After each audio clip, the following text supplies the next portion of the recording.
So before we go into today's video, I want to say something that I'm sorry for how the audio quality is going to sound in this video. There are going to be a lot of moments where the music is kind of overpowering my voice. And the reason for that is that I got a new surround speaker system in my room. And I wanted to try it out on the album. And it sounded really nice while recording it. But a couple points, my voice has a hard time cutting through the music. For the most part, you can hear everything I say. But if there's any moments that it's kind of hard to understand me, now you know why. Anyway, enjoy the reaction. 5 years. It has been 5 years since Joey Badass gave us a full-length album. All American Badass came out in April of 2017.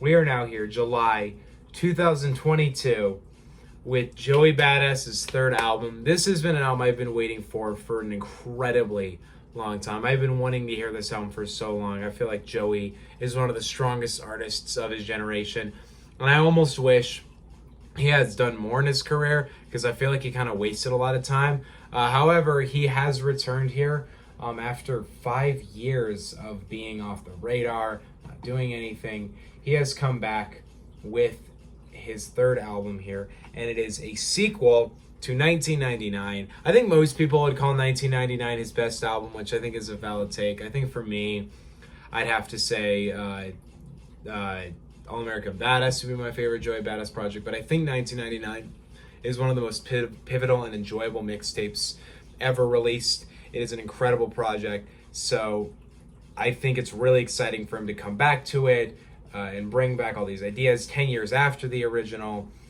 So finally, Joey Badass is 2000. The sequel to 1999 is officially out. I've been waiting far too long to hear what he's doing on this. The cover art, by the way, I put my TV up. I faced it the other way. So we got the cover art right here. It looks really beautiful. I love this cover art. So we're going to dive right in. We're just going to get into this. Overall, with the features and stuff, nothing is that stand out, but a lot of it is pretty exciting. Mostly West Side Gun and Jid, I'm excited to hear. I'm interested to know what Chris Brown and Diddy do, but we'll hear it.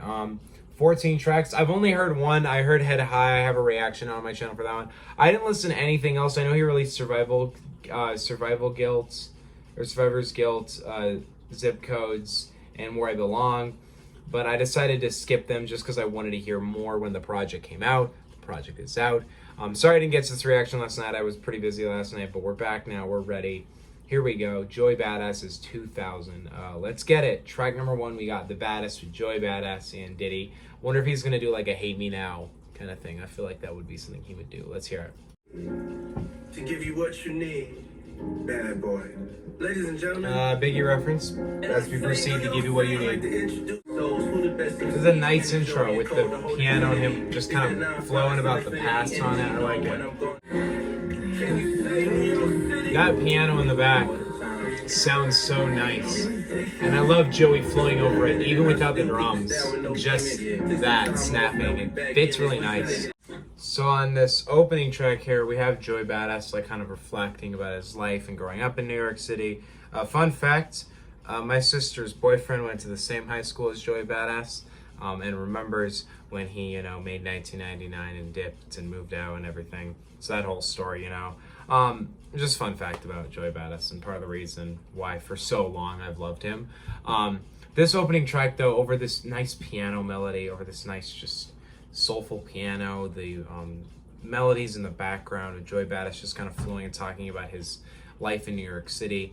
It's not the kind of track that I'm going to replay a ton, and it doesn't get me energetic for the album, but it sets the album off on a nice reflective note and a nice kind of callback note to 1999. I really am interested to know how the production on this album will sound. I feel like he's going to very much go into the same belt that the 1999 production was, but it's really entertaining so far. So next we got Make Me Feel. Let's go. Hold up, I'm gonna actually do this real quick. I just want to hear the transition because I feel like it's really smooth. It is actually. That is smooth. That's smooth ass transition right there. I love that actually.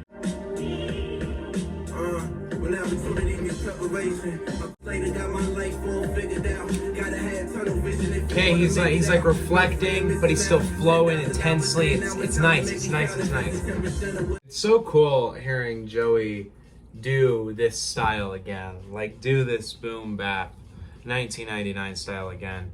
Because it's been like a long time now since he did that for the first time. And I feel like he's really in his element on there. These first two tracks, he's just been really, really in his element.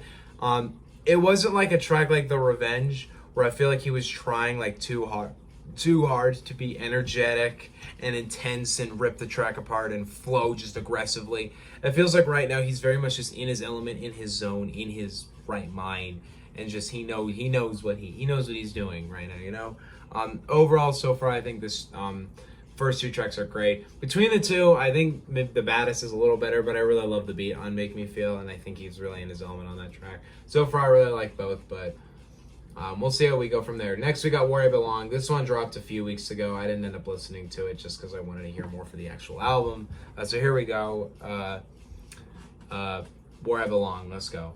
This is very nice and like honest. I feel like that's what I describe it as, honest. I like it. Damn, that was a good song. I feel like it was another one where he was really in his element. It's really nice hearing Joey Badass basically reflect on and think about, you know, what he used to do as a career and like how his past and how he grew up and all this stuff. I think it's cool from that perspective, hearing Joey Badass be in the element of that. And it's cool hearing him do that and then listening to how he did a similar thing 10 years ago. Only 10 years ago, he was more reflecting on his actual life that he was living in New York, inner city. And then here, he's basically 10 years later, he's like talking about it, reflecting on it. It's almost interesting to hear all the comparisons and all the sidelines of how he sounded then to how he sounded now, to how the production sounded then, to how the production sounds now. It's a really interesting comparison, and it's a really, so far, these first three tracks have been really solid in my opinion. Very much what I hoped he would be doing here. He's not trying too hard, he's just in his element. We got brand new 911 next, which with this track we got West Side Gun on the feature. This is definitely my most hyped track on the album, just because I know these two are going to go hand in hand beautifully. I just want to hear what these two are going to bring together. This is such a cool collab, and I want to hear what they're going to do. I've heard some great things about this track, so let's go.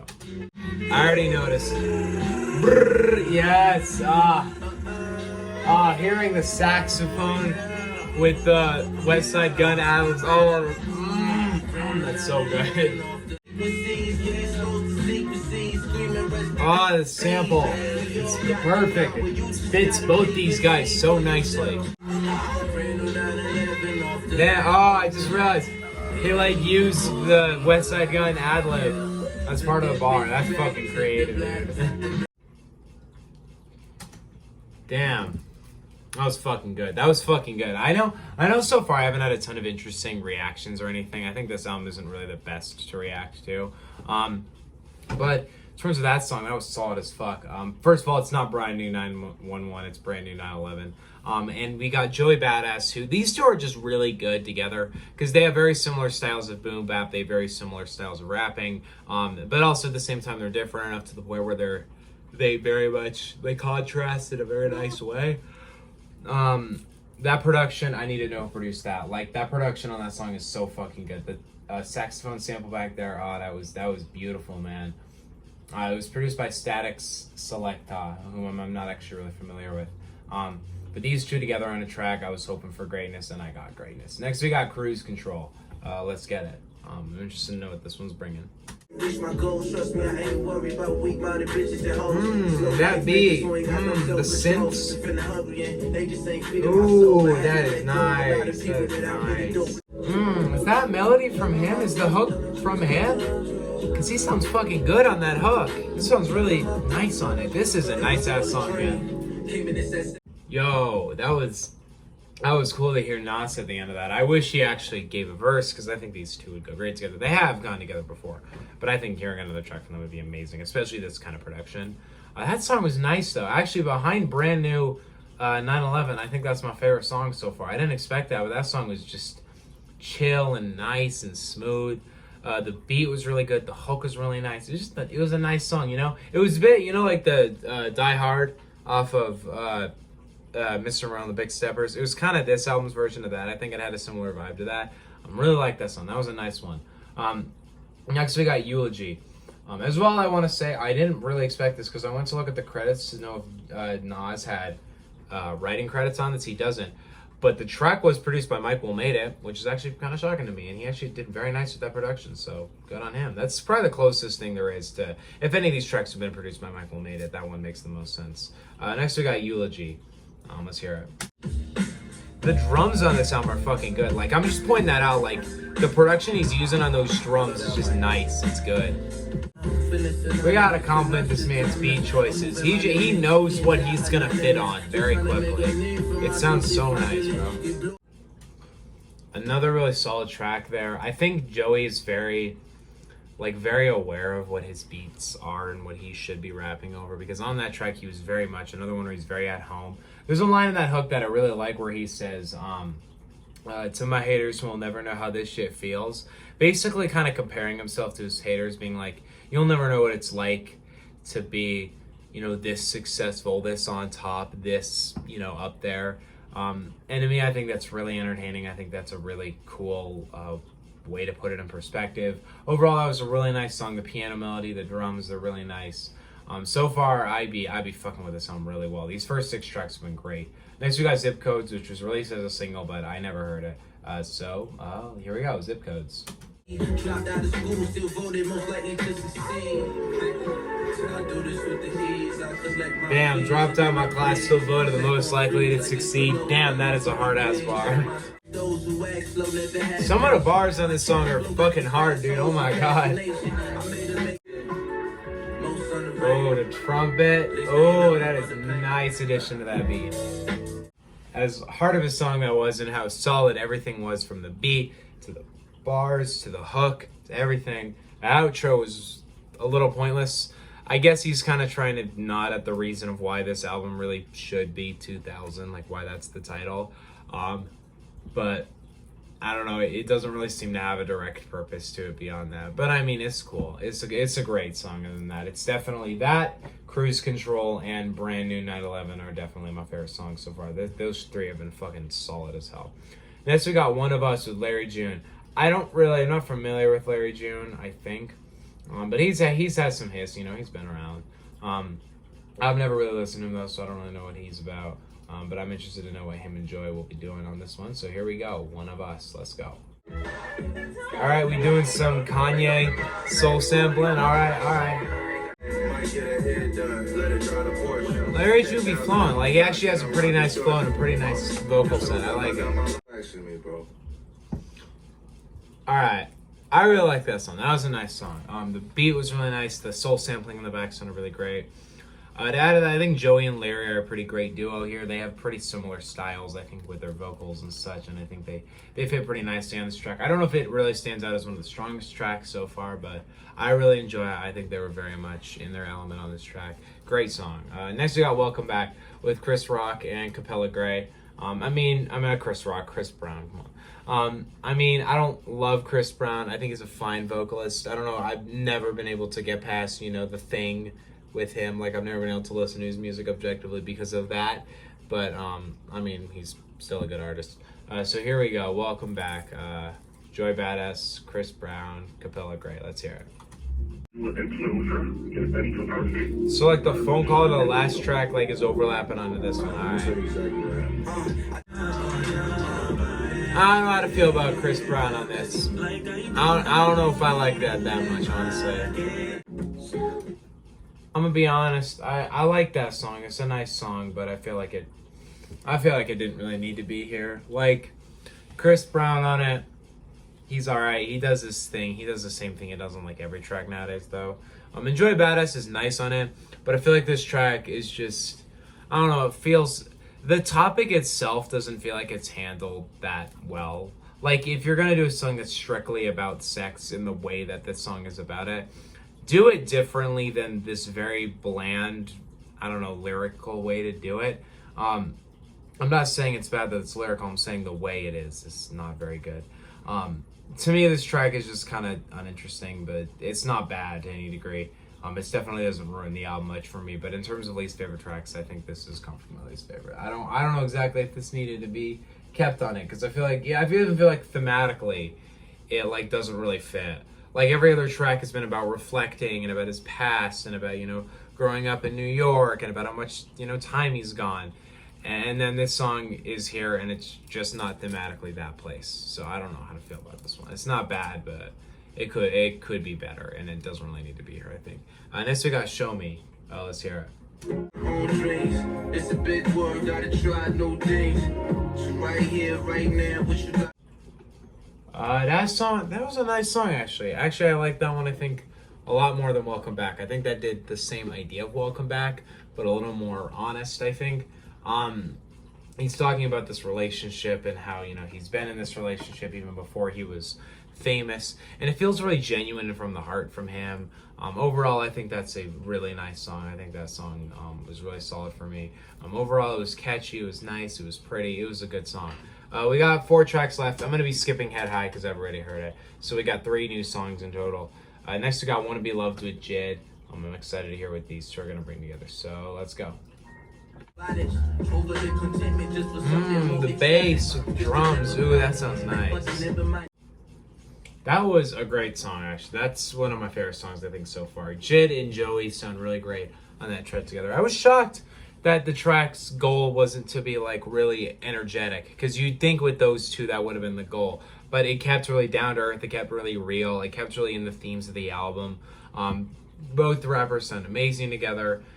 Overall, the hook, the beat, it was all super nice, well crafted. Overall, I really love that song. I think that was a great track. Next, we got Survivor's Guilt, which I'm really interested for because it's almost 6 minutes. And I know, hearing him talk about this song, he said it was 4 capital Steez.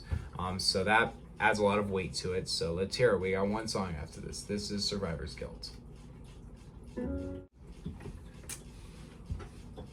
Damn, that was a heavy song. I didn't really give a reaction to it because I felt like I just would have rather listened to him talk and then talk about it afterwards than just, give all these comments in the middle, because I don't think that's the point of the song. I feel like this song is very much him venting.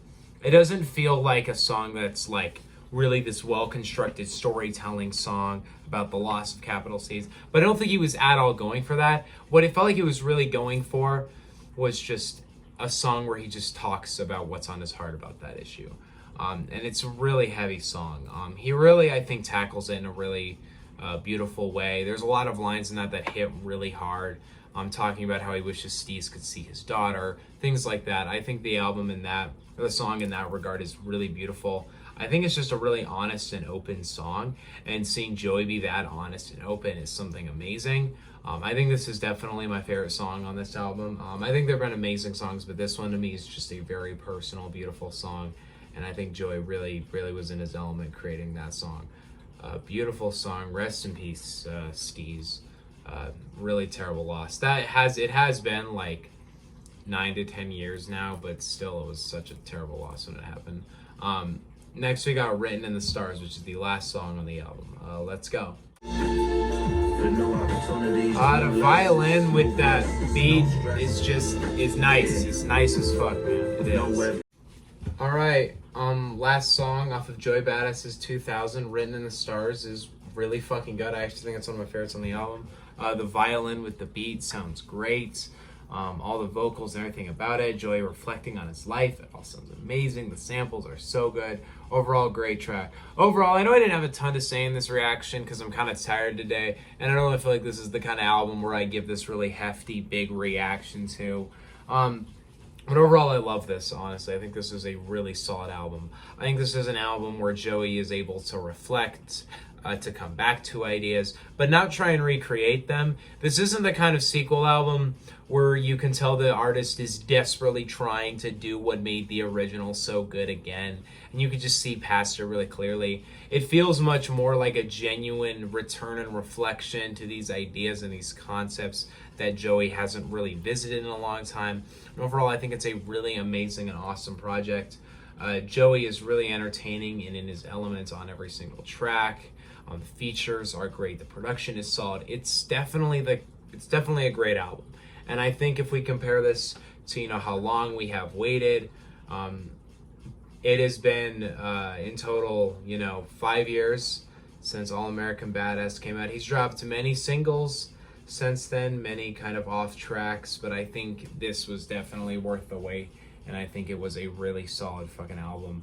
I don't know if I like this much. I don't know if I like it more than All American Badass or 1999, but I do think I could possibly call it better than Before the Money, but I'm not exactly sure quite yet. But I'll see how this album grows on me and see if I think it's better than either of those in the near future.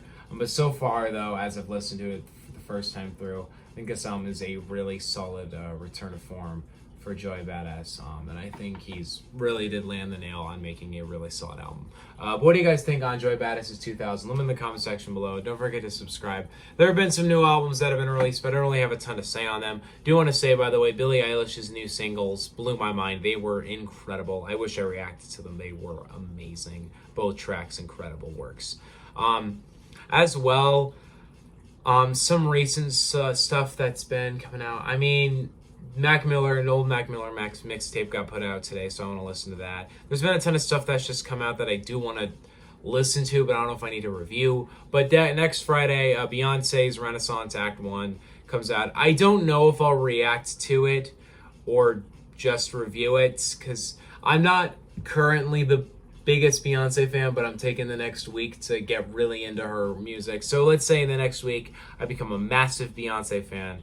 Then I am down to react to the album. There's a high chance I will, but I'm not quite sure yet. I'm excited for it. It's been pretty much my most hyped album of the month, but we'll see what I end up doing. Other than that, though, I mean, the Friday after, we have Eminem's Curtain Call 2, which I'll definitely be reacting to any new stuff that's on that project. I'm pretty excited to hear what he's putting together on that, despite how awful the cover art is. I can't really think of anything else that's coming out that I genuinely want to talk about and review. Most stuff that's coming out, I'm just kind of like, oh yeah, that's cool, but I don't know if I need to review it really. But we'll see. Something will probably drop in the near future that's worth talking about and reviewing. But see you guys next time. Peace out. Bye.